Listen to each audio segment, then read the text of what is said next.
Missing ballots, long lines, broken machines, primary voting a nightmare for New Yorkers. And too close for comfort, but staying calm. How a group of hikers escaped this. Next at 11. Next at 11, breaking news. Summer traditions return. Just in, details on beaches and baseball games. This is CBS2 News at 11. Better late than never. Breaking news. We've just learned Major League Baseball and New York City beaches are both getting the much-awaited green light. Two encouraging signs our summer will start returning to normal. Good evening. I'm Kristine Johnson. I'm Maurice DuBois. The mayor's office confirming the news late tonight, and starting July 1st, beaches will be open for swimming. CBS 2's Alice Gaynor live now with the latest. Alice. Maurice and Kristine, the mayor himself confirming on Twitter tonight that city beaches will reopen to swimming with lifeguards July 1st. The city says they have hundreds of lifeguards trained and ready to go. Very welcome news as the temperature starts to heat up. People desperate to cool off will finally get their wish. You no longer have to just stare at the water. Soon enough, you'll be able to swim in it at city beaches. But other ways to cool off remain shuttered. Spray grounds are bone dry. Normally, when the temperature hits 80 degrees, spray showers at city parks are turned on. A very simple way to beat the heat. I think they should be turned back on, actually, just because you can still social distance while they're on. It gets really hot in the summer, and there's not much kids can do. Last month, the mayor's office talked about mapping out spray showers and using misting equipment in sitting areas. So, where are they? We're told an update is coming this week. You're going to see a lot of Parks Department's efforts to create sprinklers and other kinds of ways for people to cool down. As for city pools, still no word on if and when those will open. I would usually be going to Van Cortlandt Pool, but now because of this whole pandemic, I'm just going to be like, I don't know, staying at home. The city had announced free air conditioners to low-income seniors, about 74,000 total. As of nearly 2 weeks ago, only 4,500 had been installed. New numbers haven't been released. There's also a plan to open cooling centers as needed, keeping social distancing in mind. So some non-traditional sites may be used like sports venues and auditoriums. Those, we're told, won't be announced until day of. And some suggested another alternative to keep cool in the meantime. A water gun, filling up our water guns and then spraying it on each other. You just work with what you got. Some great attitudes, but we'll have to check in with them during the first heat wave, I think. Also want to point out that with so many people home, thoughts turn to the power grid, the potential for blackouts. The city says it is closely monitoring this and notes that to balance out all the people at home, many large buildings that use a lot of energy are still shut down. We're live in Hell's Kitchen. Alice Gaynor, CBS 2 News. Okay, Alice, thank you. Our other breaking story, Major League Baseball season is officially just over a week away from restarting. After months of uncertainty, we finally have a deal tonight. CBS 2's Otis Livingston live now with the big news. Otis.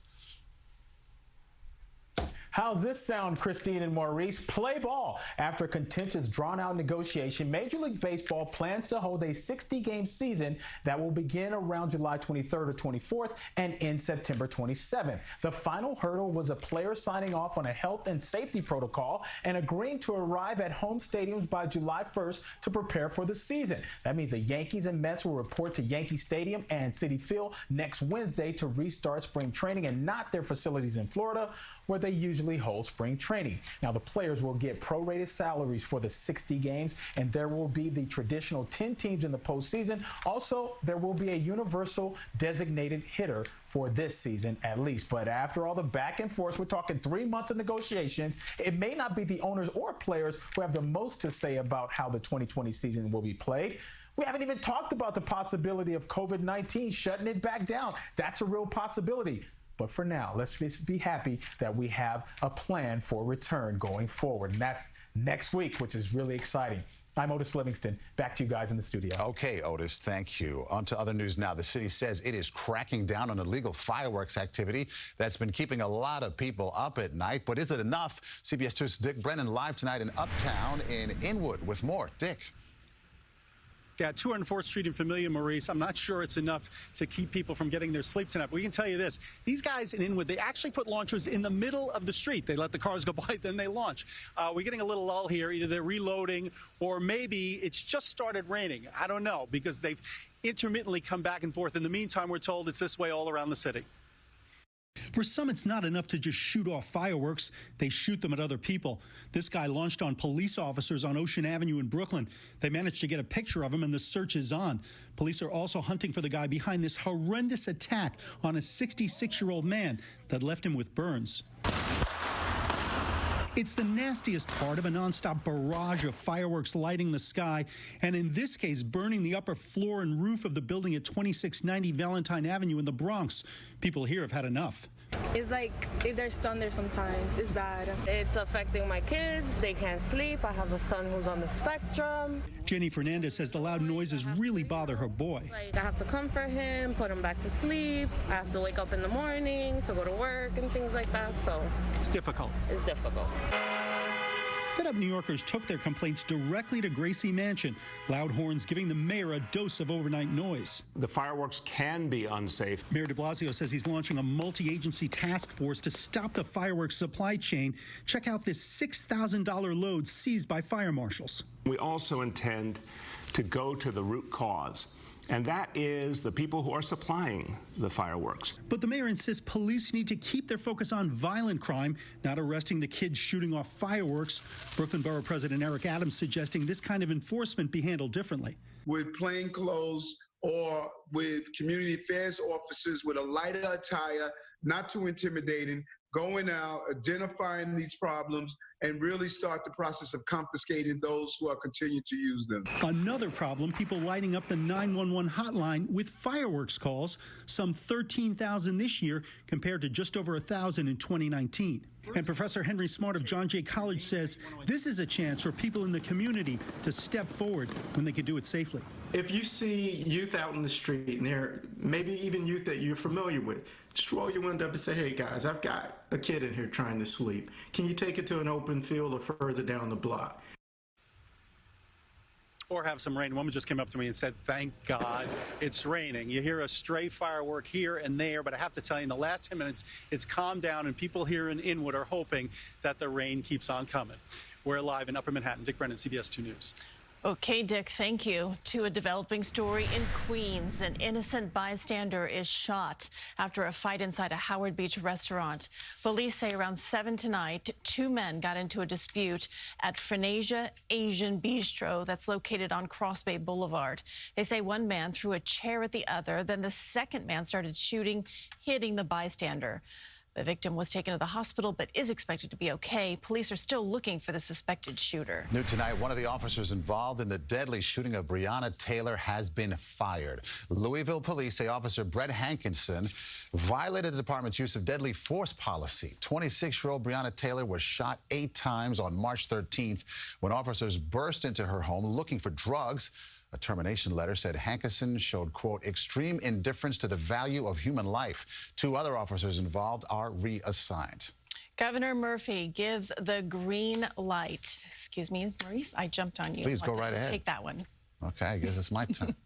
All right. Well, the officer shot in, the man shot and killed by officers in Atlanta was laid to rest today. 27-year-old Rayshard Brooks was remembered during a private service at the historic Ebenezer Baptist Church. Most of his family were white as they praised the hardworking father of 4. His funeral procession later drove by the Wendy's restaurant he was killed at on June 12. Brooks was shot twice in the back by Atlanta police officer Garrett Rolfe. Rolfe is now charged with murder. And now to the road to reopening. New York's Mid-Hudson region happily entered phase 3 today. CBS 2's Jessica Layton reports from New Rochelle. Toasting to a turning point in the pandemic, Yanni Triantos and Kiana Tulliver were among the first seated at Maria Restaurant in New Rochelle Tuesday. I'm glad to be back, feels normal again. We felt comfortable. And having customers feel comfortable is just about the best compliment the Kukolo brothers could hope for right now. It's all for safety.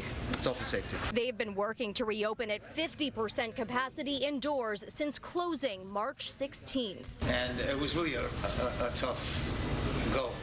but we made it. Walk in any restaurant right now and you will see changes, from social distancing signs to sanitizer, even thermometers on some tabletops. At this restaurant, they really are taking precautions with every plate. And the roll up with the utensils in it, and we wrap it all in plastic. So it's clean, it's sanitized. Phase 3 also meant the reopening of tattoo parlors, spas, and nail salons in the so-called Mid-Hudson region. Just kind of brings you back to normalcy, and I think that's what everybody kind of is looking for. Back at Maria, they're looking for everyone who's been stuck in the house to feel right at home here. With the help of friends, family, and a clientele, a supportive clientele, you can see it through. So happy to be back. See it through to Phase 4, when they hope to be able to welcome back even more of the people they've missed. In New Rochelle, Westchester County, Jessica Layton, CBS 2 News. Alternate side parking has been suspended several times in the past few months due to the pandemic. Now it is coming back, but not in the way that we are used to.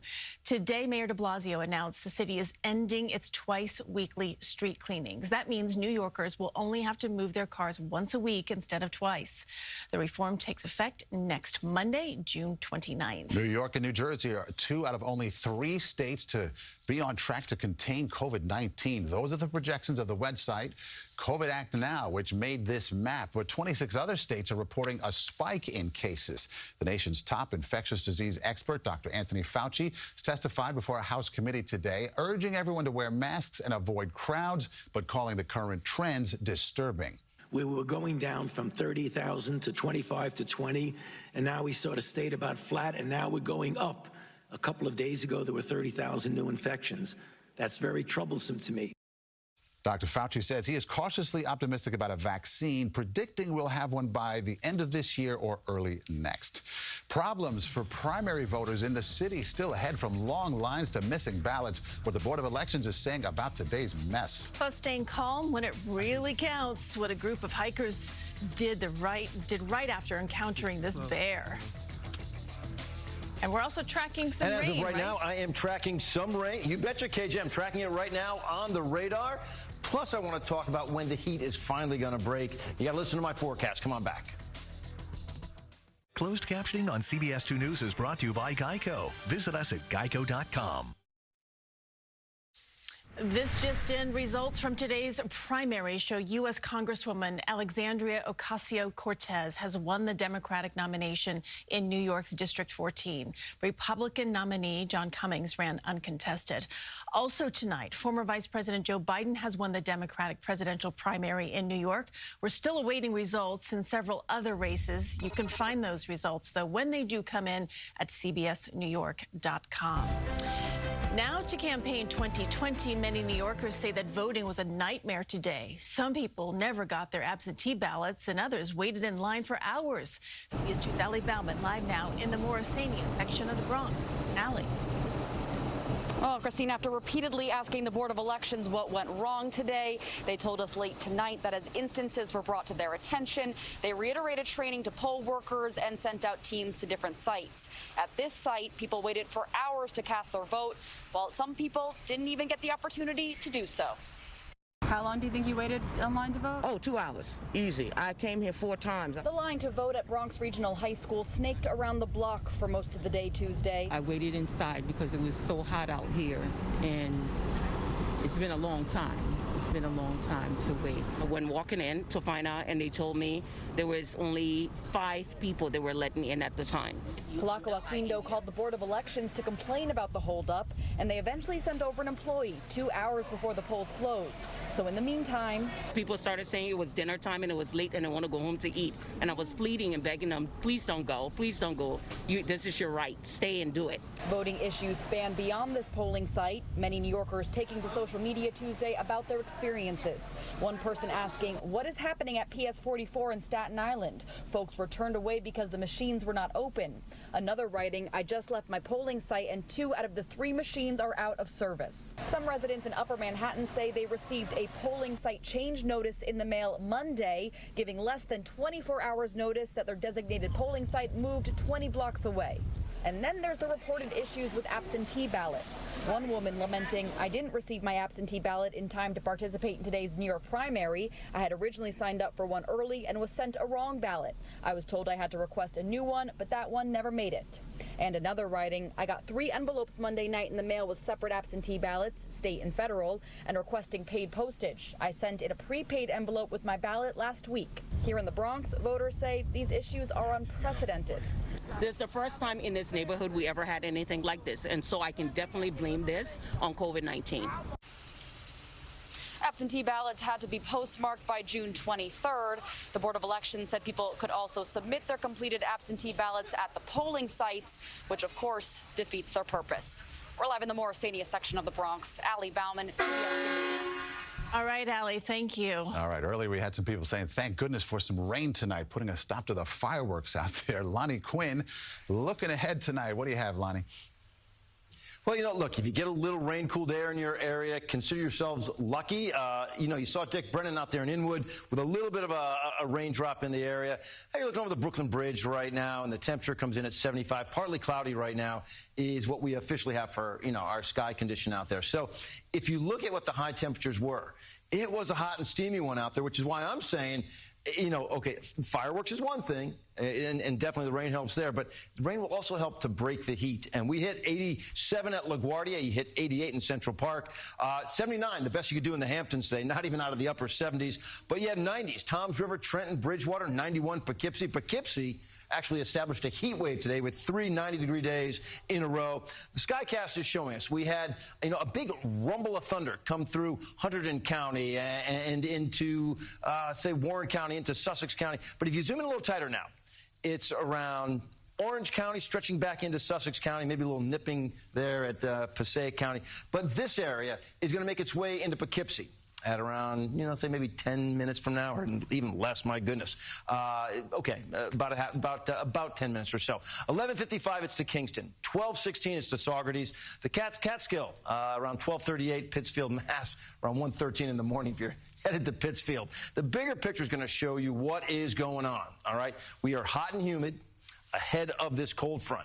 This is your forecast for tomorrow. So there is going to be a bit of a rain chance. It's not an all-day rain, but you could spark some isolated, or even some strong scattered cells out there. Then the front's going to come through. Okay, the front pushes on through sometime on Thursday, so that by the time you get to Friday and Saturday, it's still sunny, it's hot, but it's drier out there. So here's how I'm going to sort of encapsulate everything here. I'm going to say yes, there is a rain chance out there for tomorrow. In fact, it's the best rain chance this week, but it's a 40% chance. It's sporadic and isolated at best. You're still going to see the sunshine tomorrow. It's still going to be a hot and steamy one out there. Across the board, here's what I've got for you. Your high temp tomorrow will be 88, and again, about a 40% chance for rain. That does not mean it's a washout. It is so far from that. 87 on Thursday with a 20% chance. Friday, you're 88, and Saturday, 89. Those are overall drier days, but it's still hot. Sunday, you're 90, back to a bit of a thunderstorm risk. Now, tomorrow, with that 40% chance for rain, again, they could be on the heavy side, but they're going to be very isolated. Just know more clouds tomorrow than you had today. All right, KJ Mo, let's go back to you. Okay, Lonnie, thank you. Macy's annual 4th of July fireworks in New York City will be different this year. Fireworks will fill the skies in all 5 boroughs starting Monday, June 29th, and then continuing through July 4th. The week-long celebration will be unannounced so as to avoid those crowds gatherings. The fireworks displays will last 5 minutes at select locations. Still ahead, trying to get COVID on purpose, the new human experiment, all in the name of that vaccine. And a hiker as cool as they come. Close encounter caught on camera. It's next. Weather powered by Chevrolet. Find great deals at ChevyOffers.com. Bill Cosby has been granted the right to appeal his 2018 sexual assault conviction before the Pennsylvania Supreme Court. The 82-year-old's been in prison outside of Philadelphia. He was given 3 to 10 years for drugging and sexually assaulting Andrea Constand in 2004. Constand, seen here in a green jacket, said in a statement the court should not allow Cosby's wealth and fame to help him win an escape from his quote-unquote criminal past. Well, thousands of people have signed up to put their lives on the line for a coronavirus cure. They are being considered for a potential human challenge trial, exposing themselves to COVID-19 to help find a vaccine sooner. Nearly 30,000 volunteers ages 20 to 45 have signed up through a Brooklyn-based nonprofit called One Day Sooner. It's an uncomfortable idea to voluntarily get the coronavirus, but the wartime analogy is often made. When people go to war, they know that, they might lose their life. The volunteers would only be called on by a testing agency for further qualification if a human challenge trial is approved. A dose of the weakened virus would be sprayed into their noses, and they would be monitored in isolation for several weeks. Imagine going for a hike. The next thing you know, you are just feet away from a bear. I think we should move. Just slow.